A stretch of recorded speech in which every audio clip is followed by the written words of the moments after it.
দখলদার ইসরায়েলের চালানো হামলার শক্ত জবাব দিচ্ছে ইরান। তেল আবিব ও জেরুজালেমকে গাজার মতো বিধ্বস্ত করে দিয়েছে ইরানের বিপ্লবী গার্ড সেনারা। রাতভর মুহুর্মুহু মিসাইল হামলায় বহু ইসরায়েলি নাগরিক হতাহত হয়েছেন। ইরানের সর্বোচ্চ ধর্মীয় নেতা আয়াতুল্লাহ আল খামেনি জানিয়েছেন, সম্মুখ যুদ্ধে ইসরায়েলকে মোকাবেলার জন্য ইরানের সামরিক বাহিনী প্রস্তুত। এক্ষেত্রে ইসরায়েলের প্রতি কোনো দয়া দেখানো হবে না বলে হুঁশিয়ারি দেন তিনি। বিস্তারিত শরীফুল ইসলামের প্রতিবেদনে। ওয়ালটন আবারও মিলিয়নিয়ার অফারে ওয়ালটন ফ্রিজ কিনে আপনিও হয়ে যেতে পারেন মিলিয়নিয়ার।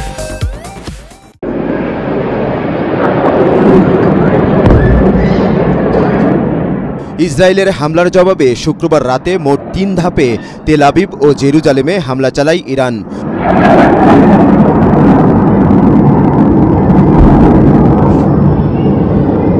এর মধ্যে কয়েকটি মিসাইল সরাসরি ইসরায়েলের বাণিজ্যিক রাজধানী তেল আবিবে আঘাত হানে।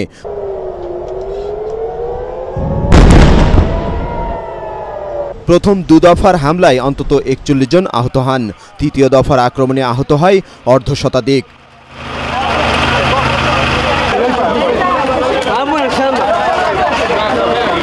ইরানের বিপ্লবী গার্ড সেনাদের বৃষ্টির মতো ছোড়া ক্ষেপণাস্ত্র ইসরায়েলের কেন্দ্রীয় শহর রিশন লেজিওনে এসে পড়ে।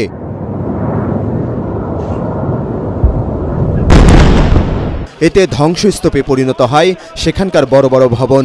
আটকে পড়ে বহু ইসরায়েলি। আতঙ্ক ছড়িয়ে পড়ে তেল আবিব জুড়ে। তবে ইসরায়েলের দাবি, ইরানের ছোড়া কয়েকশো ব্যালিস্টিক মিসাইল যুক্তরাষ্ট্রের সেনারা তেল আবিবে পৌঁছানোর আগেই ধ্বংস করেছেন।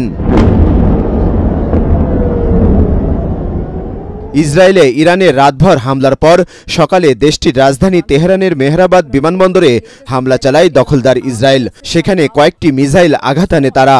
এই হামলার পরপরই বিমানবন্দরটিতে আগুন জ্বলতে থাকে।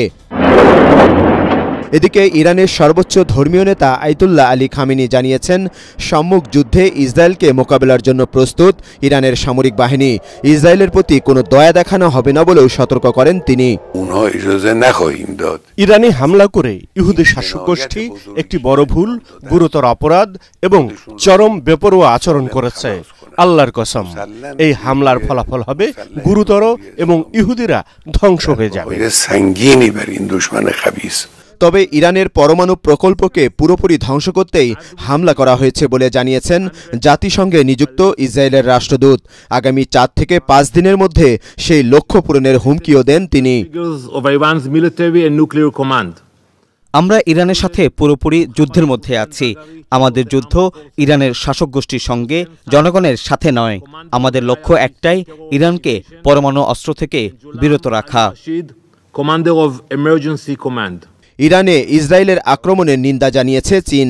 নেতানিয়াহু সরকারকে অবিলম্বে সকল সামরিক অভিযান বন্ধ করার আহ্বান জানিয়েছেন জাতিসংঘে নিযুক্ত দেশটির রাষ্ট্রদূত। চীন ইরানের সার্বভৌমত্ব, নিরাপত্তা এবং আঞ্চলিক অখণ্ডতা লঙ্ঘনকারী ইসরায়েলের কর্মকাণ্ডের নিন্দা জানাচ্ছে। ইসরায়েলি অভিযানের সম্ভাব্য গুরুতর পরিণতি নিয়ে আমরা গভীরভাবে উদ্বিগ্ন। ইরান ইসরায়েল যুদ্ধ থামাতে মধ্যস্থতা করার প্রস্তাব দিয়েছে রাশিয়া। ইরানের প্রেসিডেন্ট মাসুদ পেজেকশিয়ান এবং ইসরায়েলের প্রধানমন্ত্রীর সঙ্গে টেলিফোনে কথা বলেছেন রুশ প্রেসিডেন্ট পুতিন। মধ্যপ্রাচ্য জুড়ে উত্তাপ বাড়ায় জাতিসংঘে নিরাপত্তা পরিষদের জরুরি বৈঠক ডাকা হয় শুক্রবার। ইরান ইসরায়েলের পাল্টাপাল্টি হামলার নিন্দা জানিয়ে উভয় পক্ষকে শান্তি বজায় রাখার আহ্বান জানান জাতিসংঘ মহাসচিব। Only the Natanz Shariful Islam, ATN Bangla. have been attacked.